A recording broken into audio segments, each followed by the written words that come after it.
The purpose of this collaboration was to create a final status solution in the region that forever excluded the possibility of a free, functional, and self-determined Palestinian state that included Palestinian citizens of Israel, residents of the West Bank and Gaza, and those currently living as refugees around the world. Given this relationship, it is no surprise that Israel received many gifts from the United States, including recognition of Western Jerusalem as its capital, and Israel's annexation of the Golan Heights, a U.S. plan for permanent Israeli control of the West Bank dubbed, in the best Orwellian tradition, the deal of the century. The ending of funding for basic services to Palestinian refugees and other large concessions.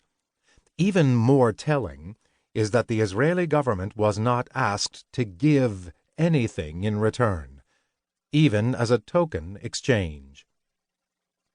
In the 3 months prior to the election, as he rushed to score more diplomatic victories, the Trump administration forged agreements for normalization of relations between Israel and Arab states Bahrain, the United Arab Emirates, and Sudan.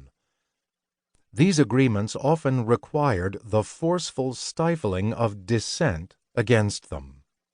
This was a sharp departure from the recent past, when there was an Arab consensus that backed an exchange of normal relations with Israel for the creation of a Palestinian state, with uniform support for the Arab Peace Initiative of 2002, which promised just such an arrangement. The shift in the United States' position and its heavy pressure on Israel's behalf made it possible to break that Arab state consensus. In doing so, they further diminished what little bargaining leverage Palestinians had. President Biden almost certainly would not have made the decisions Trump did, some of which we explore in this book.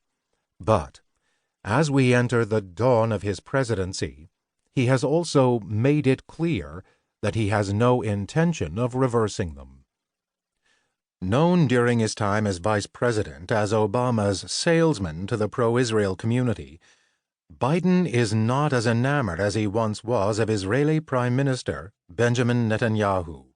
Still, he is absolutely committed to, as his presidential campaign website stated, urge Israel's government and the Palestinian Authority to take steps to keep the prospect of a negotiated two-state outcome alive and avoid actions such as unilateral annexation of territory and settlement activity, or support for incitement and violence that undercut prospects for peace between the parties.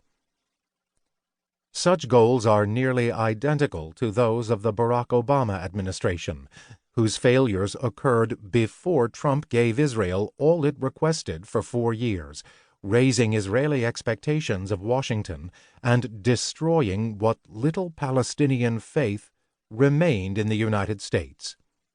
This book, written in the age of Trump, carries an even more powerful message as we enter the age of Biden. We must remember that nearly nothing that Trump did, as ill-advised, cruel, or reckless as it may have been, was an original idea. His decisions were all based on long-held policy positions of various sectors within the pro-Israel community. Many were bipartisan, such as the move of the American embassy from Tel Aviv to Jerusalem, which, as we explain in detail, was based on a law passed during the Clinton administration with an overwhelming majority of Democrats and Republicans. Long before Trump came along, Israel's occupation of the West Bank and siege on the Gaza Strip had become a part of the background of the American media landscape. Although it occasionally flared up and appeared in the headlines, it was nonetheless understood as a part of the violent tapestry of daily life in the Middle East. The Orientalist perception, along with the normalization of the occupation and dispossession of the Palestinian people, was cemented within the public imagination